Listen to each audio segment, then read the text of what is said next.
నమస్తే, welcome to yes news. ముందుగా headlines. అమరావతిలో ముఖ్యమంత్రి చంద్రబాబు మీడియాతో చిట్చాట్. మాజీ ముఖ్యమంత్రి జగన్ పై తీవ్ర స్థాయిలో విమర్శలు. మంత్రి నారా లోకేష్ చేపట్టిన వారం రోజుల దక్షిణ కొరియా పర్యటన అద్భుత రీతిలో విజయవంతం. ఆంధ్రప్రదేశ్కు పెట్టుబడులను ఆకర్షించడమే లక్ష్యంగా సాగిన పర్యటన. వచ్చే ఏడాది జూన్ 26 నుంచి జూలై 7 వరకు గోదావరి పుష్కరాలను అత్యంత ప్రతిష్టాత్మకంగా నిర్వహించాలని సీఎం చంద్రబాబు నిర్ణయించారన్న మంత్రి Narayana. Hit, run and escape గొడ్డలి పార్టీ అధినేత నైజమని సీఎం చంద్రబాబు ధ్వజమెత్తారు. క్రిమినల్ మనస్తత్వం ఉండేవారు సోషల్ మీడియాను వేదికగా చేసుకుంటున్నారని, ప్రభుత్వాన్ని నేతలను లక్ష్యంగా చేసుకుని విష ప్రచారం చేస్తున్నారని దుయ్యబట్టారు. ఇలాంటి సైకో మనస్తత్వ ఘటనే ఇవాళ తెలంగాణలో 6 హత్యకు దారితీసిందని సీఎం చంద్రబాబు అన్నారు. సోషల్ మీడియాను కొందరు నేర మనస్తత్వంతో కలిగిన వ్యక్తులు దుర్వినియోగం చేస్తూ ప్రభుత్వం, ప్రజాప్రతినిధులను లక్ష్యంగా చేసుకుంటున్నారని ఆంధ్రప్రదేశ్ ముఖ్యమంత్రి నారా చంద్రబాబు నాయుడు విమర్శించారు. అమరావతిలో మీడియాతో చిట్చాట్ సందర్భంగా ఆయన వైసీపీ అధినేత వైఎస్ జగన్మోహన్ రెడ్డిపై తీవ్ర స్థాయిలో వ్యాఖ్యలు చేశారు. జగన్ది హిట్ అండ్ రన్ మనస్తత్వం అని చంద్రబాబు ఆరోపించారు. టీడీపీ నేతలను ఉద్దేశపూర్వకంగా రెచ్చగొట్టి ఏదో ఒక అరాచకం జరిగేలా చేయాలని ప్రయత్నిస్తున్నారన్నారు. ఇలాంటి చర్యలు సైకో మనస్తత్వానికి నిదర్శనమని చంద్రబాబు అన్నారు. తెలంగాణలో పోక్సో కేసులో నిందితుడిగా ఉన్న వ్యక్తి బెయిల్పై బయటకు వచ్చి 6 హత్య చేసిన ఘటనను ప్రస్తావిస్తూ నేర మనస్తత్వం ఎంత ప్రమాదకరమో వివరించారు. తనకు సహకరించని వారిపై దాడి చేయడం, వారిని లక్ష్యంగా చేసుకోవడం ఆయన తీరుగా మారిందని విమర్శించారు. జగన్ నమ్ముకునేది రెండు అంశాలని, ఒకటి గొడ్డలి, రెండోది సోషల్ మీడియాలో నెగిటివ్ ట్రోలింగ్ అని వ్యాఖ్యానించారు. ప్రజలకు సాంకేతిక పరిజ్ఞానంతో పాటు ఆధ్యాత్మికత కూడా అవసరమని, అప్పుడే నిజమేది అబద్ధమేది అనే విషయాన్ని సులభంగా గుర్తించే సామర్థ్యం పెరుగుతుందని సీఎం చంద్రబాబు అన్నారు. ప్రతి అధికారి యొక్క పనితనాన్ని ఎప్పటికప్పుడు బేరే చేస్తున్నాం. వాళ్ళందరికీ అప్రమత్తం చేస్తున్నాను. నేను ఇక్కడ మాకుండే అధికారులకు ఒకటే విజ్ఞప్తి చేస్తున్నా, మీరు రాబోయే రోజుల్లో ఎక్కడున్నా ప్రజలు చెప్పిన అభిప్రాయం ప్రకారం మీకు గౌరవిస్తా. బాగా లేకపోతే నేను ప్రజల పక్షానుంటాను తప్ప మీకు సహకరించనని మరొక్కసారి అందరికీ విజ్ఞప్తి చేస్తున్నా. మీరు ప్రజలకు మంచి పని చేయండి, నేను మీకు అండగా ఉంటా. మిమ్మల్ని కూడా ఆదుకుంటాం. మనందరం కలిసి ప్రజలకు మెరుగైన సేవలు అందించాల్సిన అవసరం ఉంది. ఇక్కడ చూస్తే మొత్తం 56 సేవల్లో 38 సేవలు రాష్ట్ర ఆవరేజ్ కంటే తక్కువ ఉన్నాయి. 18 మాత్రం రాష్ట్ర ఆవరేజ్ కంటే మెరుగ్గా ఉన్నాయి. ఇందులో లేటెస్ట్ కూడా చూస్తే 23 మెరుగ్గా ఉన్నాయి, 31 తక్కువగా ఉన్నాయి. కలెక్టర్ గారు కూడా ఇప్పటి వరకు 16వ స్థానం. 28 జిల్లాలుంటే మన జిల్లా నంద్యాల 16వ స్థానంలో ఉంది. దీన్ని ఇంకా ఇంప్రూవ్ చేయాలి. నేను మిమ్మల్ని అందరినీ ఏదో శారీరక కష్టం చేయమని చెప్పడం లేదు. అన్ని కూడా టెక్నాలజీ వచ్చింది. ఫైల్ చూడడం టెక్నాలజీలో వచ్చేసింది. సేవలు అందించడం టెక్నాలజీలో పెట్టాం.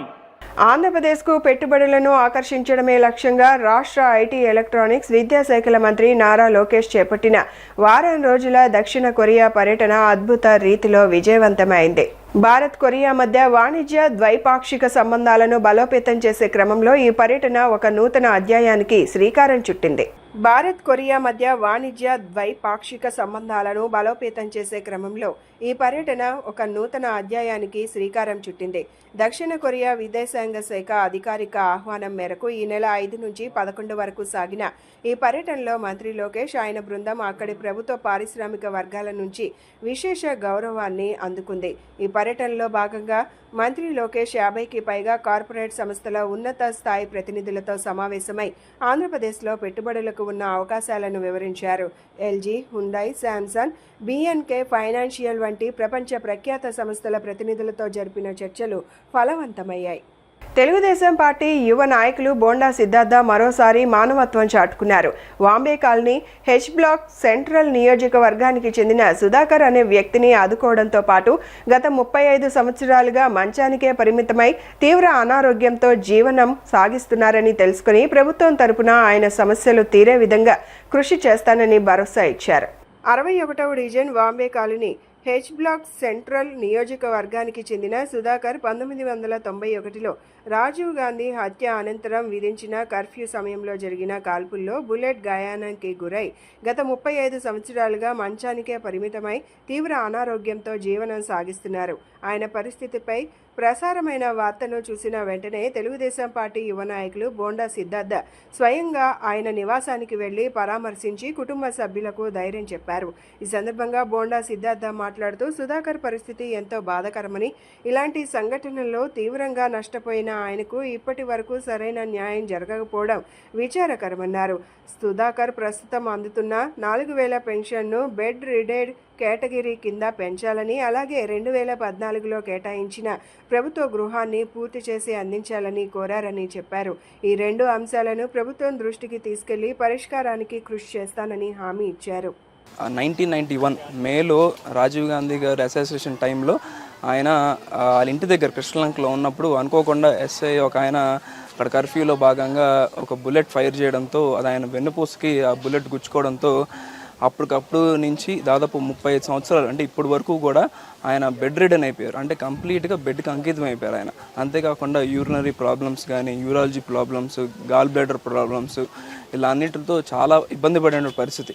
ఇప్పుడు ఆయనతో దాదాపు 20 నిమిషాలు నేను మాట్లాడడం జరిగింది. ఆయన హెల్త్ కూడా చాలా ఇబ్బందిగా ఉంది. అందులోనూ ఫైనాన్షియల్గా కానీ, లేకపోతే వాళ్ళ ఇల్లు కూడా రెంటల్ హౌస్, ఇవన్నీ భారాలు కూడా చాలా ఎక్కువగా ఉండడం వల్ల ఆయనకు ఒకటే చెప్పాను, మీకు ఎటువంటి ఇబ్బంది ఉన్నా సరే ఇప్పుడైతే ఈ విషయం నాకు దృష్టికి వచ్చిందో నేనే మీతో నేరుగా రావాలని అనుకున్నాను, వచ్చాను, మాట్లాడాను. తప్పనిసరిగా మీ పెన్షన్ ఏదైతే ఉందో అది ఆయన కోరింది ఏంటంటే 2 విషయాలు అడిగారు. ఒకటి, పెన్షన్ ఏదైతే ఇప్పుడు నాకు 6000 వస్తుంది సార్, అదేదన్నా కొంచెం బెడ్ రిడన్ పెన్షన్లో భాగంగా ఏదన్నా ఆ పెన్షన్ని 15,000 చేసే పెన్షన్లో నాది కలిపితే బాగుంటుంది. అదేవిధంగా ఇల్లు ఒకటి నేను 2014 నుంచి 19 నాకు ఇల్లు ఒకటి కేటాయించారు జక్కంపూడిలో. ఆ ఇల్లు కూడా కొంచెం ఫినిష్ చేసి నాకు అందిస్తే ఈ రెంటల్ ఇల్లు నుంచి నేను నా సొంత ఇంటికి వెళ్ళిపోతానని అడిగారు. తప్పనిసరిగా ఈ 2 విషయాల్ని కూడా సెంట్రల్ ఎమ్మెల్యే బోండా గారికి తీసుకెళ్ళడమే కాకుండా అది అయ్యే వరకు కూడా ఫాలోఅప్ చేసి ఆయనకి ఇల్లు కానీ లేకపోతే పెన్షన్ కానీ ఇప్పించే బాధ్యత నేను తీసుకుంటానని చెప్పి ఆయనకి భరోసా ఇవ్వడం జరిగింది. అంతేకాకుండా తక్షణ సాయంగా ఆయనకి కూడా ఒక 10,000 రూపాయలు బోండా గారి తరఫున మేము వచ్చి ఆయనకి ఇవ్వడం జరిగింది. అనుకోని సంఘటన అది. ఆ రోజు అసోసియేషన్ టైంలో ఆ నైట్ ఆ కర్ఫ్యూలో ఆ బుల్లెట్ తగిలి ఆయన ఆ రోజు ఇంటి నుంచి ఒక నిమిషంలో ఉంటే ఇంటికి వెళ్ళిపోతాను అనుకున్న టైంలో కరెక్ట్గా ఆ బుల్లెట్ వచ్చి తగలడం.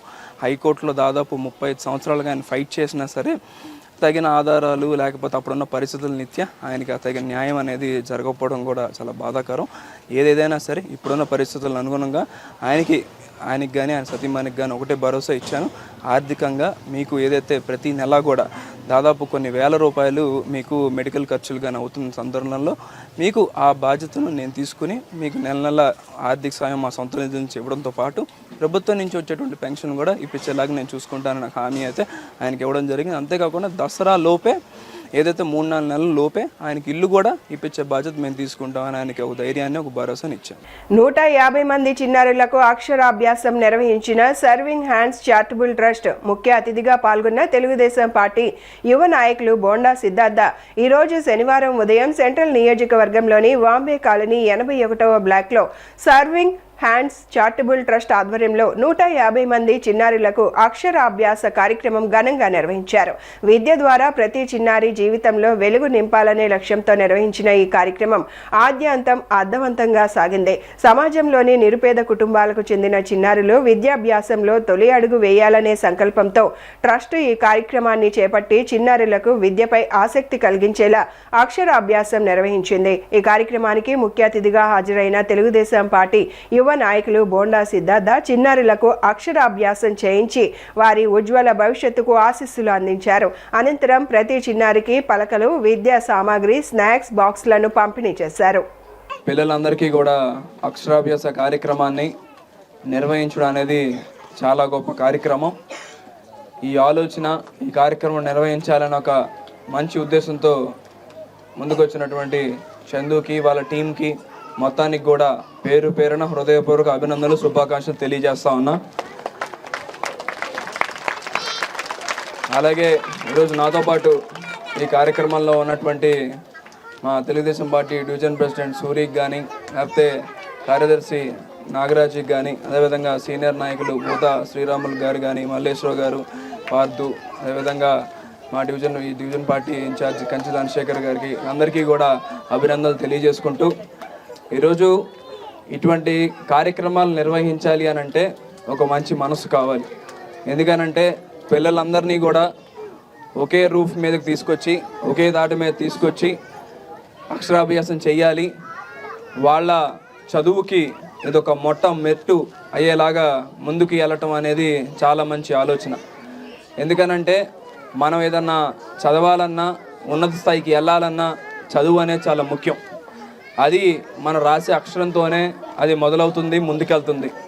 తప్పనిసరిగా పిల్లలందరూ కూడా, ముఖ్యంగా పేరెంట్స్కి వాళ్ళ తల్లిదండ్రులకి నేను చెప్పొచ్చేది ఏంటి అని అంటే, పిల్లల్ని ఎట్టి పరిస్థితుల్లో కూడా చదువు మీద నిర్లక్ష్యం వహించవద్దు. తప్పనిసరిగా ఎంత కష్టమైనా సరే పిల్లల్ని బాగా చదివించాలి. ఆ చదువే రేపటి రోజున వాళ్ళ భవిష్యత్తుకి ఒక పెద్ద బాట వేసి వాళ్ళని ఈ స్థాయి నుంచి, ఈరోజు బాంబే కాలనీలో ఈ కొత్త అపార్ట్మెంట్స్ ఏరియాలో ఉన్నటువంటి స్థాయి నుంచి పెద్ద పెద్ద చదువులు చదివి హైదరాబాదు, బెంగళూరు, అమెరికా ఇలాగా పెద్ద పెద్ద దేశాలకు వెళ్ళి ఉన్నత చదువులు చదవాలి అనే ఒక ఆలోచనతో తల్లిదండ్రులు అందరూ కూడా ముందుకు వెళ్ళాలి. ఎందుకంటే ఈరోజున్న ప్రపంచంలో, ఈ పోటీ ప్రపంచంలో మనం చిన్న స్థాయి వాళ్ళం, వాళ్ళు పెద్ద స్థాయి వాళ్ళు అనే భేదాభిప్రాయాలు అనుకోవాల్సిన పనే లేదు. ఈరోజు బీహార్ అనే ఒక రాష్ట్రంలో మీరు చూసినట్టయితే అక్కడ వాచ్మెన్ తనయులు, అదేవిధంగా డ్రైవర్ పనిచేసేటువంటి తనయులు, కొడుకులు, వాళ్ళందరే యూపీఎస్సీ కానీ పెద్ద పెద్ద చదువులు చదివి ఐఏఎస్లు, కలెక్టర్లు, జడ్జిలు అయినటువంటి పరిస్థితి. బీహార్ అనే రాష్ట్రం ఆంధ్రప్రదేశ్ రాష్ట్రం కన్నా ఎంతో వెనకబడి ఉంది. అటువంటి ఒక చిన్న రాష్ట్రంలోనే పెద్ద పెద్ద చదువులు చదివి ఆ రేంజ్కి వెళ్తున్నప్పుడు, ఎంతో వనరులుండి ఒక మంచి స్థానిక ఎమ్మెల్యే మనకి అందుబాటులో ఉన్నప్పుడు తప్పనిసరిగా ఈ యొక్క అవకాశాన్ని మనం ఉపయోగించుకొని పిల్లలందరినీ కూడా ఒక మంచి స్థానంలోకి మనం కూర్చోబెట్టాలి అని అంటే చదువు అనేది తప్పనిసరిగా మనం చదివించాలి. వచ్చే ఏడాది జూన్ 26 నుంచి జూలై 7 వరకు గోదావరి పుష్కరాలు జరగనున్నాయని, పుష్కరాలను అత్యంత ప్రతిష్టాత్మకంగా నిర్వహించాలని సీఎం చంద్రబాబు నిర్ణయించారని మంత్రి నారాయణ తెలిపారు. ఇప్పటికే పలుమార్లు పుష్కరాలపై సీఎం అత్యున్నత స్థాయి సమావేశాలు నిర్వహించారని, సంబంధిత శాఖల మంత్రులంతా పుష్కరాల ఏర్పాట్లను ఎప్పటికప్పుడు పరిశీలించాలని ఆదేశించారన్నారు. పుష్కరాలను పగడ్బందీగా నిర్వహించేందుకు పూర్తి ఏర్పాట్లు చేస్తున్నామన్నారు. గోదావరి తీరంలో ఘాట్లను మంత్రి నారాయణ పరిశీలించారు. గోదావరి తీరంలో కోటిలింగాల, పుష్కర్, సరస్వతి, రామపాదాలు ఘాట్లను మంత్రి నారాయణ పరిశీలించారు. పుష్కరాల కోసం చేపట్టాల్సిన పనులపై ఘాట్ల వద్ద మంత్రి నారాయణ చర్చించారు. నారాయణ వెంట ఎంపీ పురంధేశ్వరి, మంత్రి కందుల దుర్గేష్, ఎమ్మెల్యేలు వెళ్లారు.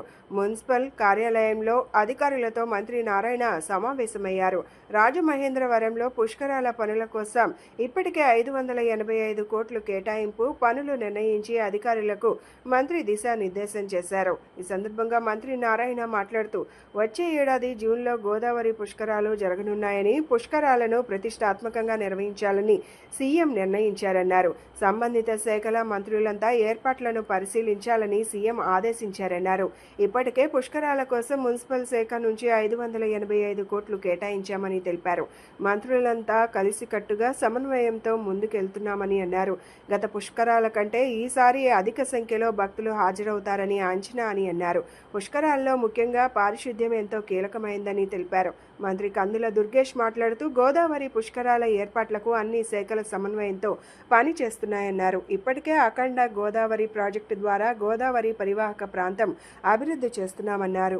Peoples cooperative credit society loans విషయంలో తనపై తప్పుడు ఆరోపణలు చేస్తున్నారని దిడ్ల శారద అనే మహిళ ఆరోపిస్తున్నారు. లోన్లు కట్టకుండా ఎగకొట్టిన వారే ఇదంతా చేస్తున్నారన్నారు. ఫేక్ గ్రూపులు నడుపుతున్న వారిని వదిలేసి తనను నిందించడం ఏమిటని ఆమె ప్రశ్నించారు. జక్కంపూడి వైఎస్ఆర్ కాలనీలో డ్వాక్రా లోన్లలో కోట్లాది రూపాయల కుంభకోణం జరుగుతుందని ఆమె అన్నారు. జక్కంపూడి వైఎస్ఆర్ కాలనీలోని తన నివాసం నందు దిడ్ల శారద అనే మహిళ విలేకరుల సమావేశం ఏర్పాటు చేశారు. ఈ సందర్భంగా ఆమె మాట్లాడుతూ ఇదే కాలానికి చెందిన అన్నపూర్ణ ఆమెనితో పాటు స్థానిక టీడీపీ నేత గద్దల శివాజీ అనే అతను తనను మీడియా ముందు అల్లరి పాలు చేస్తున్నారని దిడ్ల శారద ఆవేదన వ్యక్తం చేశారు. ఫేక్ డ్వాక్రా గ్రూపులు నడుపుతున్న వారిపై మున్సిపల్ కమిషనర్కి ఫిర్యాదు చేస్తానని చెప్పారు. అవినీతి సొమ్ముతో లక్షలు సంపాదిస్తున్నారని ఆమె ఆరోపించారు. ఈ గ్రూపుల వెనుక ఎవరు ఉన్నారో తేలాలని డిమాండ్ చేశారు. ఎటువంటి డాక్యుమెంట్లు లేకుండా గత 11 సంవత్సరాలుగా లోన్లు ఇస్తున్న పీపుల్స్ సొసైటీ వారిని ప్రశ్నించడం ఏమిటని ఆమె మండిపడ్డారు. ఆపద అంటే ఆదుకునేది people's mutual aided cooperative credit society limited అని ఆమె చెప్పారు. పీపుల్స్ సొసైటీ వారికి లోన్లు ఎగగొట్టడానికి ఇదంతా చేస్తున్నారని చెప్పారు. ఎటువంటి చెక్లు పీపుల్స్ సొసైటీ వారికి ఇవ్వకపోయినా వారు తమకు లోన్లు ఇస్తున్నారని, అయినప్పటికీ వారికి చెక్లు ఇచ్చామని సభ్యులు ఆరోపణలు చేయడం ఏమిటని ఆమె నిలదీశారు. ఇక్కడ మాది షాప్ అండి.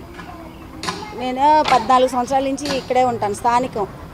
మాకు గులాబీ తోటలు ఇల్లు తీసి ఇక్కడ ఇచ్చారు, అప్పటి నుంచి ఉన్నాం. అయితే నేను ఈ మధ్య వేరే చోటకి అద్దెకి వెళ్ళిపోయాను. మా అబ్బాయి అమెరికాలో ఉంటే నేను ఇక్కడ ఖాళీ చేసి వెళ్ళిపోయాను. కానీ నేను ఇక్కడ టైలరింగ్ షాపు, నెట్ సెంటర్ 2 ఉంటాయి ఇందులో. అయితే పీపుల్స్ అని వీళ్ళు 11 సంవత్సరాల క్రితం ఈ కాలనీకి వచ్చి మాకు గ్రూపులు ఇవ్వటం మొదలుపెట్టారు. మేము 11 సంవత్సరాల నుంచి ఉన్నాం ఈ పీపుల్స్లో. అయితే ఈ మధ్య వీళ్ళిద్దరు అక్కా చెల్లెళ్ళు, ఇగో ఈ అన్నపూర్ణ అన్న అమ్మాయి, ఇగోండి ఈ యామని అన్న అమ్మాయి, వీళ్ళు మమ్మల్ని 2-3 నెలల నుంచి గ్రూపులు కట్టకుండా ఇబ్బంది పడుతున్నారు. వీళ్ళ లెక్క ఏంటంటే ఎవరు కట్టినా కట్టకపోయినా 10 మందిలో డబ్బులు లీటర్ వేసుకొని కట్టాలి. 1 వారం అంటే కడతారు, 2 వారాలు. ఇప్పుడు 9-10 వారాల నుంచి వీళ్ళిద్దరూ కట్టట్లా. ప్లస్ కట్టిన వాళ్ళ డబ్బులు కూడా తీసుకుని ఆ టయానికి కనపడట్లా. లీటరే కట్టాలి 10 మంది డబ్బులు. అయితే ఆ విషయం మేము గట్టిగా నిలదీసి 1 వారం 2 వారాలు అంటే నేను అడ్జస్ట్ చేశాను. వాళ్ళేమో తిరిగి ఇవ్వలేకపోతున్నారు ఆ డబ్బులు.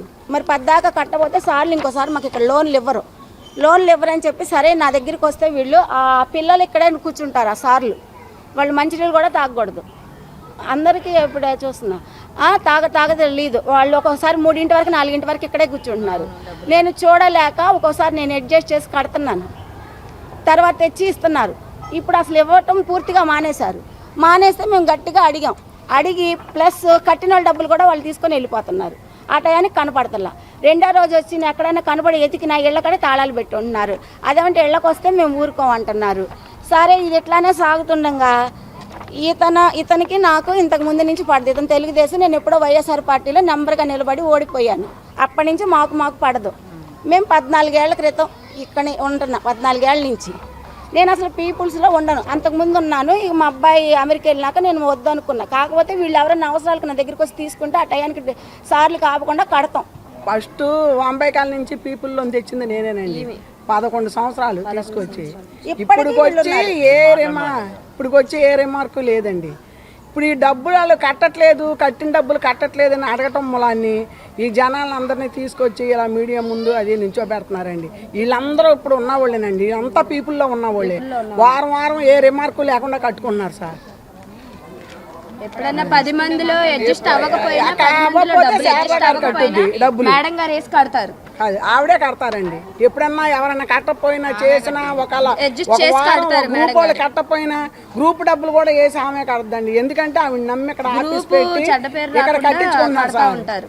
సూపర్ స్టార్ కృష్ణ మనవడు సూపర్ స్టార్ మహేష్ బాబు అన్నయ్య కొడుకు జయకృష్ణ నటించిన Srinivasa Mangapuram cinema trailer launch కార్యక్రమాన్ని విజయవాడ అప్సరా థియేటర్లో ఆదివారం ఘనంగా నిర్వహిస్తున్నట్లు all India super star Krishna Mahesh Babu Jayakrishna Gautam అభిమాన సంఘం రాష్ట్ర అధ్యక్షుడు సుధాస్వామి తెలిపారు. తొలుత లెనిన్ సెంటర్లోని కృష్ణ విగ్రహానికి పూలమాలలు వేసి నివాళులు అర్పిస్తారని, అనంతరం ట్రైలర్ లాంచ్కు వెళ్తారని చెప్పారు. అభిమానులు అందరూ తరలివచ్చి కార్యక్రమాన్ని విజయవంతం చేయాలని కోరారు.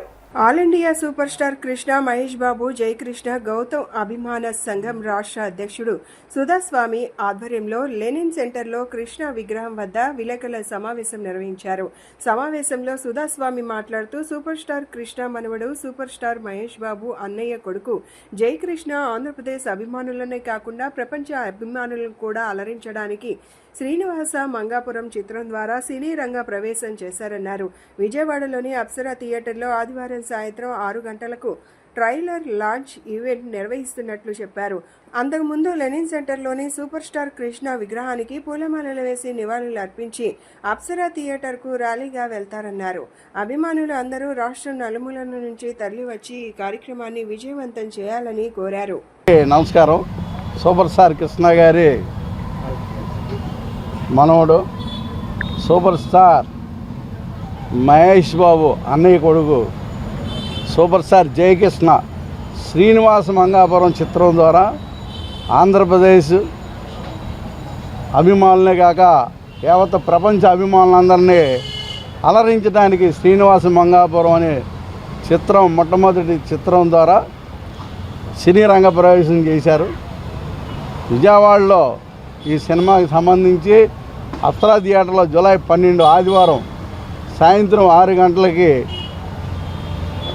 ట్రైలర్ లాంచ్ ఈవెంట్ జరుగుతుంది. దానికన్నా ముందు Vijayawada Governorpet Lenin centre super star Krishna గారి పార్కులో నిర్మాణం చేసిన సూపర్ స్టార్ కృష్ణ గారి సమాధి మందిరం వద్ద విగ్రహానికి పూలమాలలు వేసి నివాళులర్పించి జోహార్లు అర్పించి ఇక్కడ నుంచి అప్సరా థియేటర్ దగ్గరికి ర్యాలీగా జయకృష్ణ బాబుని అభిమానులు యావత్ అభిమానుల ఆధ్వర్యంలో ఊరేగింపుగా అప్సరా థియేటర్ దగ్గరికి తీసుకెళ్ళి అక్కడ థియేటర్లో ఫంక్షన్కి అటెండ్ అవుతారు. కాబట్టి అభిమానులందరూ రాష్ట్ర నలుమూలల నుంచి సీనియర్ అభిమానులు, మహేష్ బాబు అభిమానులు, కృష్ణ గారి అభిమానులు, జయకృష్ణ అభిమానులు అందరూ 50 మంది ఈ కార్యక్రమానికి విచ్చేసి ఈ కార్యక్రమాన్ని విజయవంతం చేయవలసిందిగా all India super star Krishna, super star Mahesh Babu, super star Jayakrishna Gautam Krishna అభిమాన సంఘం రాష్ట్ర అధ్యక్షుడు సుధాస్వామి మీ అందరికీ రావాల్సిందిగా ఇదే మా ఆహ్వానంగా మీ అందరికీ ప్రార్థిస్తూ తెలియజేస్తాం. రాజధాని న్యూఢిల్లీతో పాటు పరిసర ప్రాంతాలైన హర్యానా, పంజాబ్లలో నివసిస్తున్న తెలుగు వారి కోసం ఎంతో ప్రతిష్టాత్మకంగా తెలుగు వెలుగు సంబరాలు పేరిట ఒక గొప్ప సాంస్కృతిక పండుగను ఈ నెల 28వ తేదీన ఢిల్లీలో ఘనంగా నిర్వహించనున్నట్లు జాతీయ తెలుగు సారస్వత పరిషత్ కార్యనిర్వాహక అధ్యక్షుడు కేసీ రాజు రాంప్రసాద్ వెల్లడించారు. తెలుగు భాషా వికాసానికి, ప్రవాస తెలుగు వారిని ఏకం చేయడానికి వేదికగా ఈ కార్యక్రమం నిర్వహిస్తున్నట్లు ఆయన పేర్కొన్నారు. బందర్ రోడ్లోని మురళి ఫార్చ్యూన్ హోటల్లో ఏర్పాటు చేసిన విలేకరుల సమావేశంలో తెలుగు వెలుగు సంబరాల పోస్టర్ను ఆవిష్కరించారు. అనంతరం జాతీయ తెలుగు సారస్వత పరిషత్ కార్యనిర్వాహక అధ్యక్షుడు కేసీ రాజు రాంప్రసాద్, అధ్యక్షులు ముత్యాల శ్రీనివాస్ మాట్లాడుతూ ఈ ప్రతిష్టాత్మక సభకు కేంద్ర ఉక్కు గనుల శాఖ మంత్రి భూపతి రాజు శ్రీనివాస వర్మ అధ్యక్షత వహించనున్నారని రాంప్రసాద్ తెలిపారు. ఆయనతో పాటు మరో 3 కేంద్ర మంత్రులు, సుప్రీంకోర్టు, హైకోర్టులకు చెందిన గౌరవ న్యాయమూర్తులు, ఢిల్లీ సాంస్కృతిక శాఖ మంత్రి ఈ వేడుకల్లో పాల్గొంటారని వివరించారు. దేశం గర్వించదగ్గ పరం సూపర్ కంప్యూటర్ను రూపొందించిన శాస్త్రవేత్తలతో పాటు వివిధ రంగాలకు చెందిన ఎంతో మంది లబ్ధ ప్రతిష్ఠులైన మేధావులు, ప్రముఖులు ఈ తెలుగు భాషా పండుగకు హాజరు కానున్నట్లు వారు పేర్కొన్నారు. తెలుగు భాష కోసం, సమాజం కోసం వివిధ రంగాలలో విశిష్టమైన సేవలు అందించిన ప్రముఖులకు ఈ సందర్భంగా అత్యున్నత పురస్కారాలను అందజేయనున్నట్లు వారు ప్రకటించారు.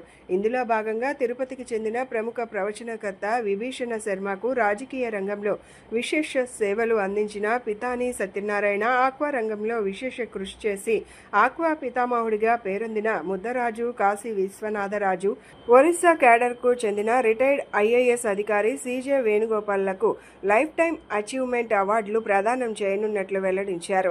వీరితో పాటు సమాజంలో విశేష ప్రతిభ కనబరిచిన వారికి విశేష ప్రతిభా పురస్కారాలు అందజేయనున్నట్లు తెలిపారు. అందరికీ నమస్కారం. నా పేరు కేసీరాజు రాంప్రసాద్. జాతీయ తెలుగు సారస్వత పరిషత్కి కార్యనిర్వాహక అధ్యక్షుడిగా ఉన్నాను. మేము మా సంస్థ సభ్యులు శ్రీనివాస్ గారు, మా కేఎస్పిఎన్ వర్మ గారు సెక్రటరీగా ఉన్నారు. ఈ ప్రోగ్రామ్ కమిటీ చైర్మన్ కంటేటి వెంకటరాజు గారు, మేమంతా కలిసి, మా టీం అంతా కలిసి న్యూఢిల్లీలో ఆంధ్ర అసోసియేషన్ భవనంలో, లోధి రోడ్లో ఉన్న ఆంధ్ర అసోసియేషన్ భవనంలో జూలై 28వ తారీఖున సాయంకాలం నుంచి రాత్రి వరకు మేము తెలుగు వెలుగు సంబరాలని ఢిల్లీలో ఉన్నటువంటి తెలుగు వాళ్ళ కోసం, అంతేకాకుండా పక్కన హర్యానా అయితే ఏంటి, పంజాబ్లో ఉన్నటువంటి తెలుగు వాళ్ళ కోసం అని ఒక గొప్ప తెలుగు కార్యక్రమాన్ని, ఒక పండగని మేము న్యూఢిల్లీలో చేస్తున్నాం. దీనికి ఈ సభకి అధ్యక్షత వహించడం కోసం మా కేంద్ర ఉక్కు గనుల శాఖ మంత్రి శ్రీ భూపతిరాజు శ్రీనివాస్ వర్మ గారు అధ్యక్షత వహిస్తున్నారు. వారితో పాటు ఇంకా 3 కేంద్ర మంత్రులు, ఇంకా మనం చూసినట్టయితే సుప్రీంకోర్టు, హైకోర్టు న్యాయమూర్తులు, ఢిల్లీ కల్చరల్ మినిస్టరు, అలాగే పరమ కంప్యూటరు తయారు చేసిన అందరూ చాలామంది మేధావులు ఈ కార్యక్రమానికి హాజరవుతున్నారు, ఈ తెలుగు భాషకు సంబంధించిన కార్యక్రమానికి. ఈ సందర్భంగా మేము ఏం చేస్తున్నామంటే తెలుగు భాష కోసం అయితేనేంటి వివిధ రంగాల్లో విశిష్టమైనటువంటి సేవలు చేసిన వారికి జీవిత సాఫల్య పురస్కారం ఇస్తున్నాం. అందులో తిరుపతికి చెందినటువంటి విభీషణ్ శర్మ గారికి, ప్రవచనకారులు వారికి, ఆ తర్వాత రాజకీయ రంగంలో విశేషమైనటువంటి సేవలు అందించినటువంటి పీతాన్ సత్యనారాయణ గారికి, ఆక్వా రంగంలో విశేషమైనటువంటి సేవలు అందించి ఆక్వా పితామహుడిగా పేరు పొందినటువంటి ఉద్దరాజు కాశీ విశ్వనాథరాజు గారికి, ఐఏఎస్ చేస్తూ రిటైర్డ్ ఐఏఎస్ ఒరిస్సా నుంచి సిజే వేణుగోపాల్ గారికి మేము జీవిత సాఫల్య పురస్కారాలు ఇస్తున్నాం. జాతీయ తెలుగు సారస్వత పరిషత్తు అధ్యక్షుడిగా నాకు మా టీం అంతా నన్ను ఎంపిక చేసిన ముందుగా వారికి ధన్యవాదాలు తెలియజేస్తున్నాను. దేశ రాజధాని ఢిల్లీలో ఒక మహత్కార్యం ఏర్పాటు చేయటం మా కార్యనిర్వాహక అధ్యక్షులు డాక్టర్ కేశరాజు రాంప్రసాద్ గారు ఆయనకు ఉన్నటువంటి పరిచయాల ద్వారా ఒక మంచి తెలుగు ఈవెంట్ని మా పరిషత్ ద్వారా ఢిల్లీలో నిర్వహించడానికి ఏర్పాట్లు చేయడం ఎంతో సంతోషదాయకంగా ఉందండి. వివిధ రంగాలలో ఆరితేరినటువంటి ప్రముఖులకు మా జాతీయ తెలుగు సారస్వత పరిషత్ ద్వారా సన్మానించి అక్కడ ఢిల్లీ వేదికగా చేయడానికి రూపకల్పన చేసి అందుకు మాకు సహకరిస్తున్నటువంటి ఉద్దరాజు కాశీ విశ్వనాథరాజు గారికి ముందుగా ధన్యవాదాలు తెలియజేస్తున్నామండి. ఈ కార్యక్రమంలో భాగంగా మేము జాతీయ తెలుగు సారస్వత పరిషత్ వేదికగా పాలకొల్లో ఒక film institute, Alluri Sitaramaraju national film institute అనే సంస్థను నెలకొల్పి, అంటే గ్రామీణ ప్రాంతంలో ఉన్నటువంటి ప్రతిభావంతుల్ని వెలుగులోకి తీసుకురావడం కోసం ఈ ఇన్స్టిట్యూట్ని నెలకొల్పడం జరిగిందండి. జాతీయ తెలుగు సారస్వత పరిషత్ ఆధ్వర్యంలో ఈ నెల 28వ తారీఖుని న్యూఢిల్లీలో వివిధ రంగాల్లో సేవలు అందిస్తున్నటువంటి ప్రతిభావంతులకి అవార్డులు ఇవ్వాలనేటువంటి ఉద్దేశంతో మరి ఈ కార్యక్రమం పెట్టడం జరిగింది. ఈ కార్యక్రమంలో మరి ముఖ్య అతిథులుగా మరి ఆ రోజు అధ్యక్షత భూపతిరాజు శ్రీనివాస్ వర్మ గారు, అలాగే రాజ్నాథ్ సింగ్ గారు, రామ్మోహన్ నాయుడు గారు, మిగిలిన పెద్దలందరూ కూడా ఆ కార్యక్రమంలో పాల్పంచుకోవడం జరుగుతుంది. నా పోరాటం విజయ మిల్క్ సంస్థపై కాదు, Krishna milk union chairman Chalasani Anjaneyulu సాగిస్తున్న అవినీతిపైనే అని తెలుగుదేశం పార్టీ సీనియర్ నేత కృష్ణా జిల్లా టీడీపీ మండల అధ్యక్షుడు వీరపనేని శివరాం ప్రసాద్ స్పష్టం చేశారు. విజయవాడ భారతీనగర్లోని తన నివాసంలో ఏర్పాటు చేసిన మీడియా సమావేశంలో ఆయన మాట్లాడారు. విజయ మిల్క్లో జరుగుతున్న అవినీతిని తాను ప్రశ్నిస్తుంటే తట్టుకోలేక తనపై పరువు నష్టం దావా వేయడాన్ని ఆయన తీవ్రంగా తప్పుపట్టారు. విజయ మిల్క్ డైరెక్టర్లు తనపై చేస్తున్న అనవసరపు ఆరోపణలను శివరాం ప్రసాద్ ఈ సందర్భంగా తీవ్రంగా మండిపడ్డారు. సంస్థలో సుమారు 150 కోట్ల రూపాయలకు పైగా భారీ అవినీతి జరిగిందని, దీనిని తాను తగిన సాక్ష్యాధారాలతో సహా నిరూపించడానికి సిద్ధంగా ఉన్నానని ప్రకటించారు. చలసాని ఆంజనేయులకు దమ్ముంటే తన సవాల్ను స్వీకరించాలని డిమాండ్ చేశారు. తాను తెలుగుదేశం పార్టీకి ఒక నిజమైన కార్యకర్తగా బాధ్యతాయుతంగా పనిచేస్తున్నానని, కానీ చలసాని ఆంజనేయులకు వైఎస్ఆర్సీపీ నాయకులతో లోపాయికారి సత్సంబంధాలు ఉన్న మాట వాస్తవం కాదా అని ఆయన నిలదీశారు. ఈ విషయంపై అవసరమైతే దైవ సాక్షిగా ప్రమాణం చేయడానికి సిద్ధపడాలని చలసానికి సవాల్ విసిరారు. విజయ మిల్క్ను అవినీతి రొంపు నుంచి కాపాడుకునేందుకు, రైతులకు న్యాయం చేసేందుకు త్వరలోనే 2000 మంది రైతులతో కలిసి విజయ మిల్క్ ఫ్యాక్టరీ ముట్టడికి తరలి వస్తానని శివరాం ప్రసాద్ హెచ్చరించారు. ఇందుకు సంబంధించిన తేదీని త్వరలోనే ప్రకటిస్తానని తెలిపారు. గరికపర్రు పాల కేంద్రం అధ్యక్షుడు బచ్చుల శివనాగచింతయ్య, పెనమలూరు రైతు సంఘం అధ్యక్షుడు కాకాని శ్రీనివాస్, శివరాం ప్రసాద్ మాట్లాడుతూ వీరవల్లిలో ప్లాంట్ నిర్మాణంలో అనేక అవకతవకలు జరిగాయని వారు ఆరోపించారు. విజయ డైరీ చైర్మన్ చలసాని ఆంజనేయులు చేస్తున్న అవినీతి అక్రమాలపై రాష్ట్ర ప్రభుత్వం ఎప్పటికైనా స్పందించి తగిన చర్యలు తీసుకోవాలని వారు డిమాండ్ చేశారు. వీరపనేని శివరాం ప్రసాద్ చేస్తున్న న్యాయ పోరాటానికి తమ పూర్తి మద్దతును ఇస్తున్నట్లు వారు ప్రకటించారు. విజయ డైరీ అవినీతి గురించి ఈరోజు నేను మాట్లాడటం జరుగుతుంది. నేను తోటలూరు మండలం గరికపర్రు పాల కేంద్రం అధ్యక్షులుగా శ్రీ బత్తుల శివనాగచింత యాదవ్ గారిని మాట్లాడుతున్నా.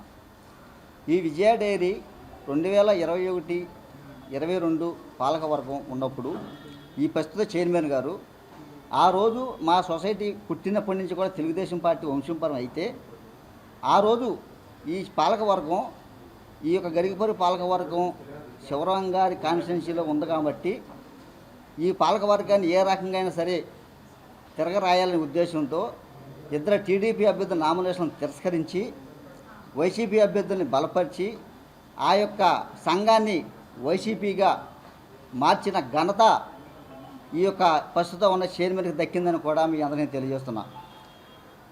మా నాయకుడు శివరాం గారు తిరిగి మరలా దాన్ని తన సొంత కష్టపడి శ్రామికతతో తన మంచితనంతో మళ్ళీ పాలకవర్గాన్ని తెలుగుదేశం తెలుగుదేశం పార్టీ సంఘంగా ఏర్పాటు చేయడం జరిగింది.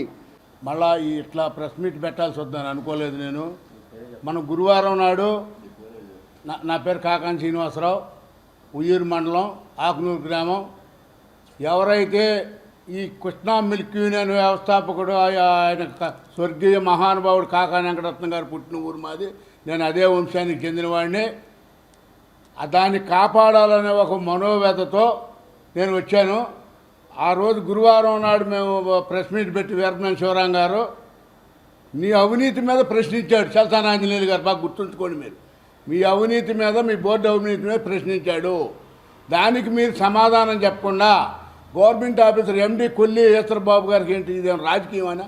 ఈశ్వరబాబు గారికి రాజకీయాలకి ఏంటి సంబంధం? నువ్వు మిల్క్ సొసైటీ డైరెక్టర్ అవ్వకముందు, చైర్మన్ అవ్వకముందు నీ ఆర్థిక పరిస్థితి ఏంటి? ఇవాళ మా శివరాము గత 100 సంవత్సరాల మట్టి ఆర్థిక పరిస్థితి ఏంటో ఉయ్యూరు ఏరియాలో కానీ ఘంటసాల ఏరియాలో కానీ మేము వచ్చి ఎంక్వైరీ చేసుకోండి. నీ ఆర్థిక పరిస్థితి ఏంటనేది జంక్షన్ ఏరియాలో ఎంక్వైరీ చేయమన్న పార్టీని. 1950 ఆగస్టు 10 నాటి రాష్ట్రపతి ఉత్తర్వుల వల్ల దళిత క్రైస్తవులు గత 7 దశాబ్దాలుగా తీవ్ర అన్యాయానికి గురవుతున్నారని, ఆ ఉత్తర్వులను సవరించి దళిత క్రైస్తవులకు కూడా ఎస్సీ హోదా కల్పించాలని దళిత సంఘాల ప్రతినిధులు డిమాండ్ చేశారు.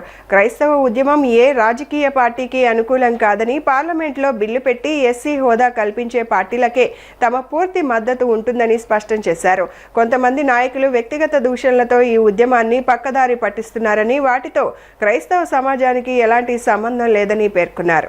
విజయవాడలో కండ్రికలోని ఓ చర్చిలో దళిత క్రైస్తవ సంఘాల ప్రతినిధులు విలేకరుల సమావేశం ఏర్పాటు చేశారు. సమావేశంలో foundation chairman David Raju, Christian సేవా సంఘం national president Mallela Raju, Christian welfare protection forum founder president Sahadev మాట్లాడుతూ 1950 నాటి రాష్ట్రపతి ఉత్తర్వులను సవరించి దళిత క్రైస్తవులకు ఎస్సీ హోదా కల్పించాలని డిమాండ్ చేశారు. ఈ డిమాండ్ను పార్లమెంట్లో బిల్లు రూపంలో తీసుకొచ్చే పార్టీలకే తమ పూర్తి మద్దతు ఉంటుందని, తాము ఏ రాజకీయ పార్టీకి బానిసలం కాదని స్పష్టం చేశారు.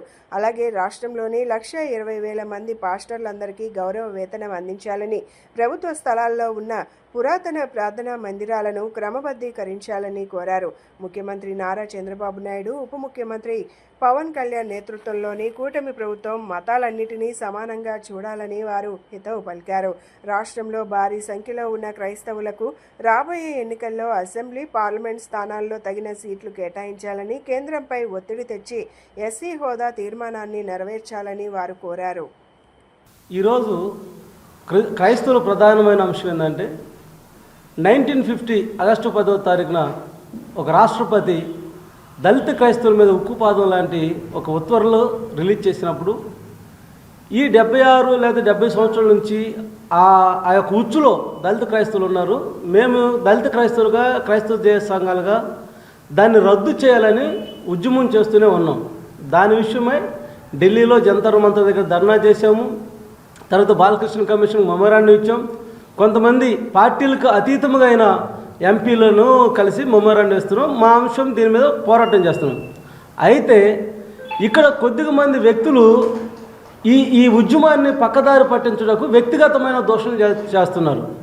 అంటే వారు దళిత క్రైస్తవ సభలను పెట్టేసి దళిత క్రైస్తవుల మీద ఉన్న అంశాన్ని, ఏ అంశం అయితే ఉందో ఆ అంశాన్ని కాకుండా ఏదో ఒక పార్టీకి, దళిత క్రైస్తవులు అనే ఈ ఉద్యమం ఏ పార్టీకి అనుకూలమైనది కాదు. మేము వాటి కొరకు కూడా మేము మాట్లాడుతున్నాం. ఎట్లాగంటే కొన్ని గ్రామాల్లో ఎవరైనా మనిషి చనిపోతే కనీసం సమాధి చేయడానికి కూడా పరిస్థితి లేకుండా కులాల నుంచి వెలివేయబడిన పరిస్థితి. ఇప్పుడు క్రైస్తవత్వం నేర్పేది ఏంటంటే ప్రేమతత్వాన్ని తప్ప ద్వేషాలను విద్వేషాలను రెచ్చగొట్టమని క్రైస్తవత్వం ఎప్పుడు కూడా నేర్పదు. యేసుక్రీస్తు బోధలన్నీ కూడా ఎలా ఉన్నాయంటే తోటివారిని ప్రేమించేయి, ప్రేమ, మంచి, మమకారం నేర్పేది క్రైస్తవత్వం. అలా చెప్తారు కానీ ఎదుటి మతాలను దూషించి ద్వేషించి ఎదుటి వ్యక్తుల్ని దుర్భాషలాడేది క్రైస్తవత్వం కానే కాదు. ఒకవేళ అలా మాట్లాడారు ఎవరన్నంటే అది క్రైస్తవులకు కూడా విరోధంగా మాట్లాడే మాటలవి. సో ఈరోజు నేను చెప్పగలిగింది, నేను Christian welfare protection forum founder president, నా పేరు సహదేవ్ అండి. నేను చెప్పగలిగిన మాట ఒకటే చెప్తున్నాను. క్రైస్తవులు భారతీయులు అనేది మొట్టమొదట government, central government, state government గమనించాలి. ఈరోజు ఈ సమావేశం ఏర్పాటు చేయడానికి గల కారణం ఆంధ్రప్రదేశ్లో దళితుల మీద, దళిత క్రైస్తవుల మీద జరుగుతున్నటువంటి సమస్యల కోసం మాట్లాడడానికి ఇక్కడ చేరున్నాం. ఎప్పటివరకు మా మిత్రులు మాట్లాడారు. క్రైస్తవులకు ఎంతో ఇబ్బంది కలుగుతుంది, ప్రభుత్వం వాళ్ళని చాలా చిన్న చూపు చూస్తున్నటువంటి అంశాలు తీసుకొచ్చారు. ఇక్కడ క్రైస్తవులు అనేటువంటి విషయానికి వచ్చేసరికి వీళ్ళ ఒక ప్రత్యేకమైన కులం కాదు, ఏదో దేశం నుంచి ఇంపోర్ట్ అయిన వాళ్ళు కాదు. మేమందరం భారతీయులమే, భారతదేశంలో పుట్టాం, భారతదేశంలో పెరిగాం, మేమందరం భారతీయులం. ఆ రోజు దళితులుగా ఉన్నటువంటి వాళ్ళని అంటరానితన వ్యవస్థ అనేటువంటి దాన్ని చూపించి దళితుల్ని వాళ్ళ హక్కులను కాలరాసి వాళ్ళ ఇబ్బందులకు గురి చేసి ఏ గుళ్ళకు రాకుండా చేసిన కారణం చేత మాకు దేవుడు కావాలి, మా అవసరాలు ఉన్నాయి, ఆధ్యాత్మికత మాకు కావాలి కాబట్టి యేసుక్రీస్తు నమ్ముకోవడం, క్రైస్తవులుగా మారడం జరిగింది. మొన్న ఏలూరులో జరిగిన దళిత క్రైస్తవ సమర సంకారం పక్కదారి పెట్టింది. మా హక్కుల కోసం మేము పోరాడుతుంటే ఆ విషయంలో రావణ్ కానీ, శ్రవణ్ కుమార్ గారు కానీ మాట్లాడిన విధానం, రఘురామకృష్ణ మాట్లాడిన విధానం మీద వాళ్ళు వ్యక్తిగతంగా తీసుకుంటే సరిపోయేది. కాకుండా క్రైస్తవ శంకరరావు అని చెప్పేసి పెట్టేసి వాళ్ళు వ్యక్తిగత విమర్శలు చేయడం వల్ల సమస్య పక్కదారెట్టిపోయింది. రావణ్ అన్నది 100% మేము వ్యతిరేకిస్తున్నాం. అదేవిధంగా అతని మీద ఉపా చట్టం 1967లో వచ్చిన ఉపా చట్టాన్ని ఉపయోగించడం కూడా చాలా దుర్మార్గమైన చర్యగానే మేము భావిస్తున్నాం. ఎందుకంటే జీవించే హక్కు ఉంది.